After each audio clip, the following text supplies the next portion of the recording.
What's up guys, and welcome to another video on the channel. We're back today with another custom tactics video.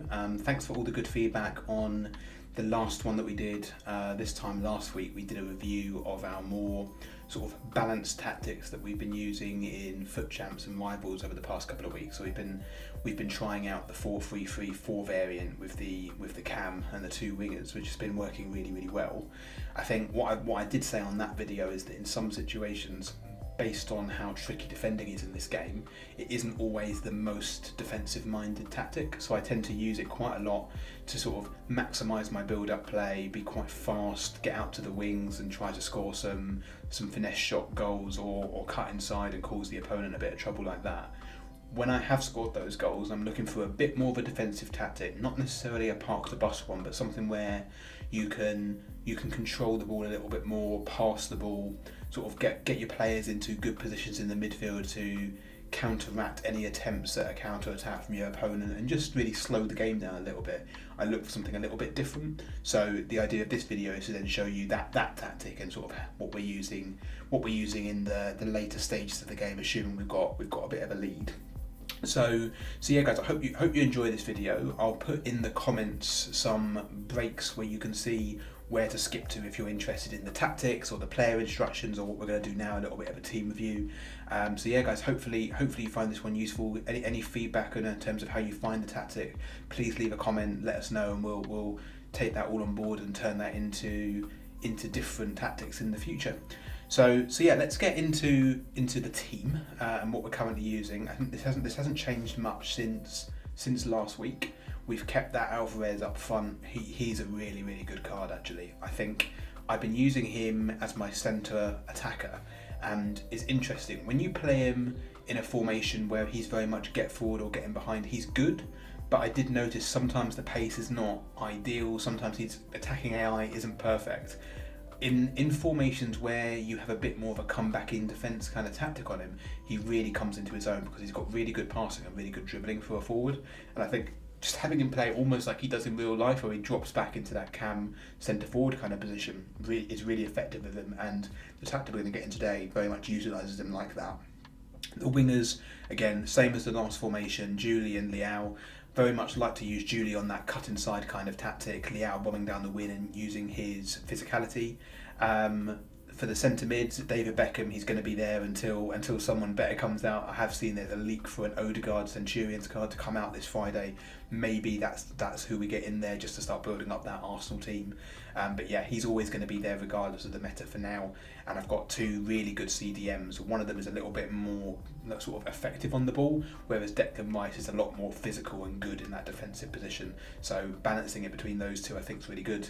And then the back line is very much a meta back line. You know, getting high physicality, high defensive, high sprint speed defenders are really sort of required. Unfortunately, it's you like to experiment a little bit more with players, but with defenders at the moment, if you're in the upper divisions on div rivals, or you're playing in your ultimate sort of in your weekend leagues, then you need to have these players there just to make sure that you are sound defensively. We've got mine then back in goal. We've got everyone on chemistry, so that is very much scratching the full chemistry itch or OCD that I have. And for me, he's the best goalkeeper in the game at the moment. I just find that he seems to pull out saves out of nowhere, whereas other goalkeepers that I've been using do tend to make a couple of mistakes here and there and a little bit less reliable. So that's the team we're working with. It works great in the 4-3-3 and it works great into the formation we're going to get into now. In terms of upgrades to the team, I'm really happy with it at the moment. I think depending on what we pack this Friday, maybe we'll look to upgrade Julie, maybe we'll look to upgrade that Beckham at some point. But I'm really happy with how the team's performing at the moment. It's a good team for this stage of the game. But yeah, always open to some good pack pools to see if we can get anything better. And I mean, looking at the bench, we just can't seem to get Messi in on chemistry at the moment. But he's a really good. I shouldn't say the word super sub for the GOAT, but he is really good. And we do have this Klaus card. I genuinely prefer him to Walker, and I don't know if that's because I prefer having more agile, fast players on the wings, but even defensively I find that he seems to work a bit harder for me. So if he gets a couple of upgrades, then Marseille are playing tonight actually, when we're recording this, so we'll have to watch and see what happens to his card, because if he gets a +2, he's going to be up there with one of the best right backs in the game. So let's see how we go. So that's it for the team. Let's get into the tactics for this formation. So, like I say, I'm going to show you I've called it defensive.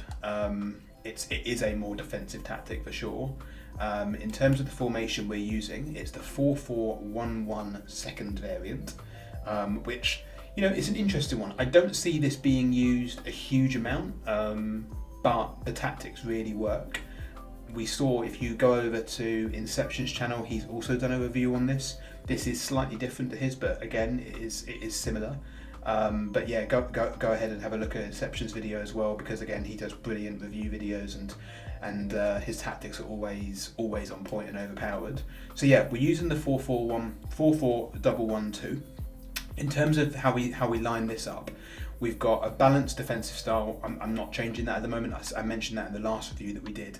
The other ones, they pressure on heavy touch, it works. Pressure after possession loss, it works. It is overpowered, but it leaves you very open. If you're not very good at defending, like me, stick this on balance just to keep your team sort of compact and predictable from a defensive perspective when you're using them.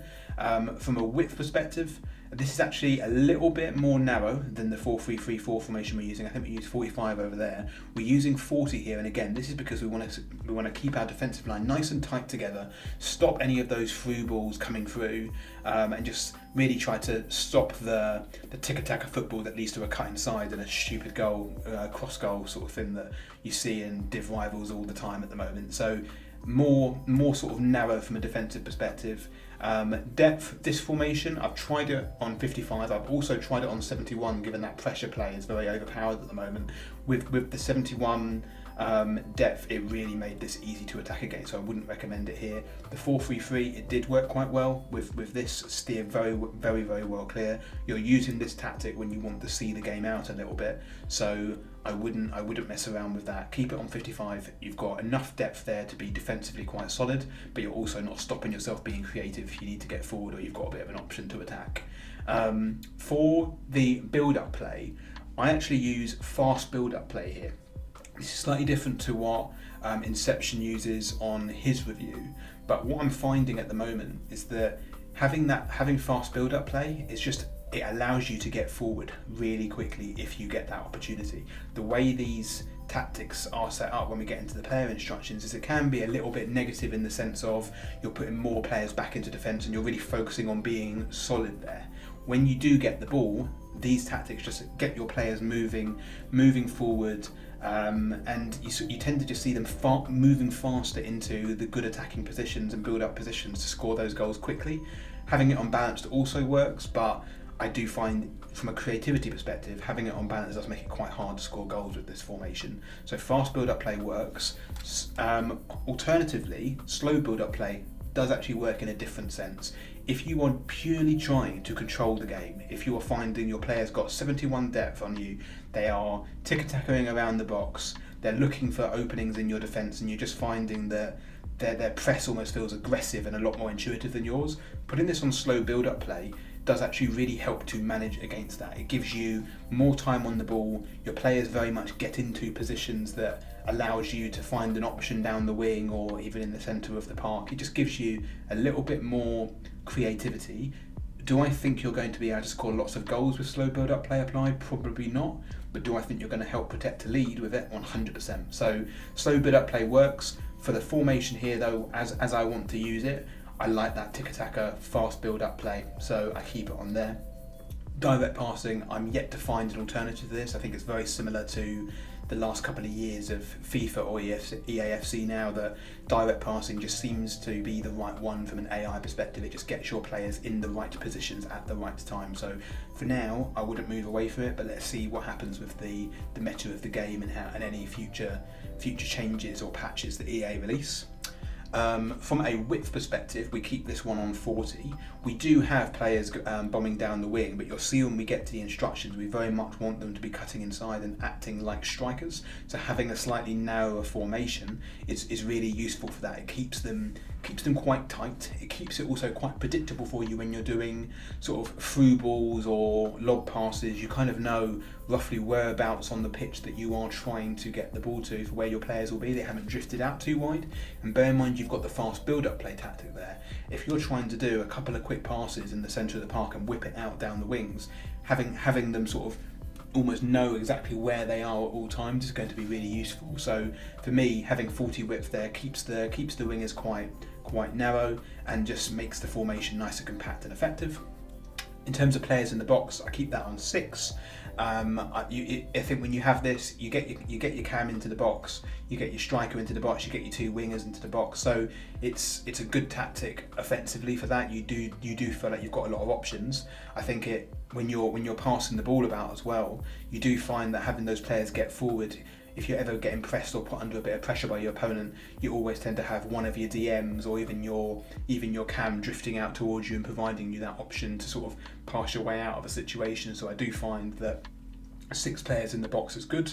For corners and free kicks, this is an interesting one. I always advocate for 1-on-1 here because I think the counter-attack is quite overpowered at the moment. I mentioned on the last video, I've always got this on 3 when I've got David Beckham in the team. For corners, that is, because his corners are so good. I've got Van Dijk and Blanc as my centre-backs, and they always seem to find a header for me, so that's really useful. I have also now been experimenting with whipping in some more free kicks into the box as opposed to shooting and going for goal. So I've been experimenting putting this on 3 as well. I will say if you've got a really good free kick set piece taker in the team, stick these on 3 and 3 because you can take advantage of their play styles and really get some goals there. If you don't, put these down to 1 and 1 because the amount of goals you're going to concede is far going to outweigh the amount of goals you're going to get by putting these extra players in the box for now, just because of how defending works on the game. So 3 and 3 if you've got a good playmaker, 1 and 1 if you don't. So look, that is the tactics.